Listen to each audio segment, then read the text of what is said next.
Ketemu lagi dengan saya di channel DMH Medical.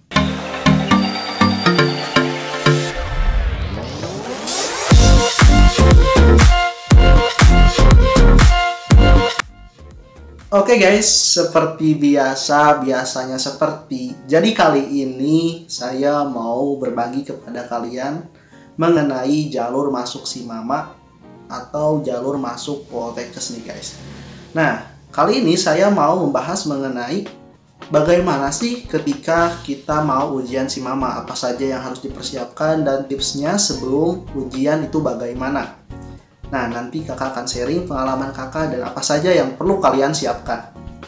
Nah, dan buat kalian yang baru bergabung di channel DMH Medical ini, subscribe heula tuh, bantu channel ini untuk bisa berkembang dan memberikan edukasi pendidikan serta kesehatan kepada kalian semua. Dan buat kalian yang belum kenal, perkenalkan, nama gue Deden Miftahul Hidayat, umur gue 15 tahun.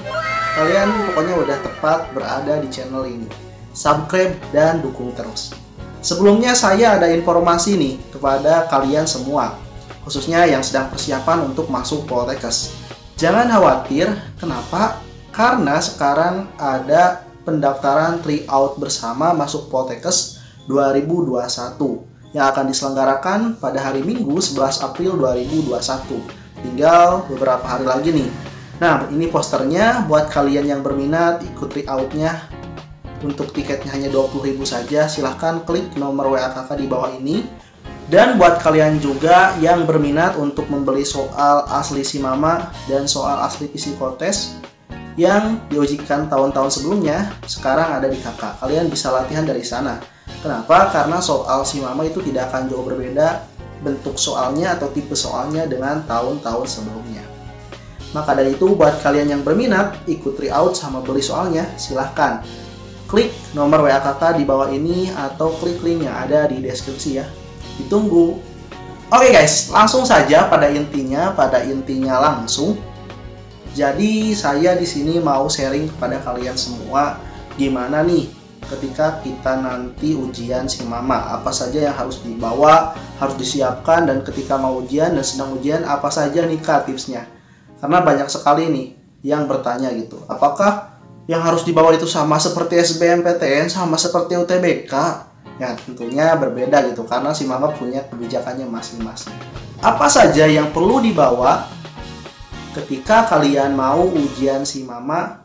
Nah, yang harus dibawa oleh kalian itu ada 3 guys. Intinya ada 3 yang kalian bisa baca di sini. Ini ada di persyaratannya, ada di panduannya dijelaskan bahwa ketika kalian mau ujian, yang pertama persyaratannya kalian tentunya harus punya kartu peserta. Kartu peserta itu didapatkan ketika kalian sudah mendaftar di SIMAMA-nya gitu, atau di portal SIMAMA-nya.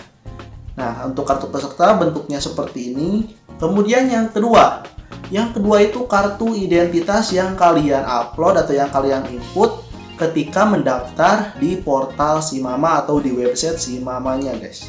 Nah, kartu identitas ini bisa berupa kartu pelajar atau berupa KTP guys. Silahkan, itu kalian bisa pilih. Kemudian yang ketiga yaitu membawa pensil 2B dan juga membawa penghapusnya. Untuk apa sih, kan ujiannya CBT kak? Kan ujiannya tes komputer kak, kok harus bawa pensil 2B? Nah, pensil 2B ini berguna buat nanti kalian memotret atau menghitung dari soal-soal yang diujikan. Tentunya nanti kalian akan diberikan kertas dan kalian menghitung atau memotretnya di sana guys. Begitu. Nah, kemudian juga nih buat kalian kakak wanti-wanti nih, kan ketika kalian mendaftar, kalian udah diberikan tempat atau lokasi ujiannya, misalnya di Poltekkes ini, kemudian ada ruangannya juga, ruangan nomor berapa, kemudian gedung apa, itu pasti ada keterangannya di sana gitu guys. Nah, kakak wanti-wanti buat kalian semua, kalian perlu sekali gitu, H-1, kalian harus mengecek terlebih dahulu lokasi ujian kalian. Karena kenapa? Karena supaya nanti tidak kebingungan dan kalian tidak telat gitu masuk ujiannya. Karena dulu juga ada yang telat mungkin sekitar 5 menit gitu masuknya dan mereka tidak dimasukkan untuk ikut ujian gitu. Maka dari itu kalian harus cek terlebih dahulu lokasi ujian kalian, ruangannya di mana, dan tempat duduknya di mana gitu. Tapi ada yang bertanya sama kakak nih gini, kak kan tempat duduknya tidak dijelaskan gitu di kartu pesertanya. Nah, kalian nanti untuk tempat duduknya, kalau nanti bisa cek ke ruangannya langsung, kalian bisa samakan aja dengan nomor peserta kalian gitu. Yang mana nih tempat duduk kalian yang sesuai. Jangan sampai kalian mengambil alih tempat duduk orang lain gitu. Dan karena biasanya tempat duduknya itu disesuaikan dengan nomor peserta masing-masing ya guys. Maka ingat, kalian harus cek dulu H-1 sebelum ujian. Kemudian kita lanjut, kakak akan memberikan tips kepada kalian yang ingin melakukan ujian CBT SIMAMA tahun 2021 ini. Yang pertama tipsnya, kalian siapkan terlebih dahulu mental kalian. Ini yang paling penting, karena kalau mentalnya terganggu, mentalnya bermasalah, udah sebelum ujian udah takut, sebelum ujian takut tidak bisa jauh, dan semacamnya gitu. Ya tentunya efeknya akan negatif gitu. Kalau psikologi kalian, mental kalian udah seperti itu gitu. Maka dari itu, saran dari kakak, kalian harus siapkan mental kalian. Jangan insecure, jangan overthinking. Karena itu yang nantinya yang paling menyusahkan kalian ketika kalian ujian. Relax aja, bawa enjoy aja, kemudian relaksasi gitu sebelum ujian dan santai aja gitu. Pokoknya kerjakan sebisa kalian gitu. Nah, kalian juga harus bisa latihan soal semampu kalian dengan cara kalian bisa mengikuti tryout-nya, atau bisa kalian latihan soal-soal asli yang telah diujikan sebelumnya. Itu akan sangat membantu sekali, karena menurut kakak 50% sampai 60% itu akan sangat membantu sekali buat kalian nanti ujian gitu. Tips yang kedua yaitu ketika kalian nih mau ujian nih, misalnya di jadwalnya itu jam 8, maka kalian harus udah stay di tempat itu dari setengah 8 atau setengah jam sebelum ujian. Kenapa? Karena kalau kalian udah stay setengah jam sebelum ujian, kalian udah bisa relax dulu gitu di sana, kemudian kalian bisa juga baca-baca, baik itu soal-soal yang telah kalian kerjakan, latihan gitu.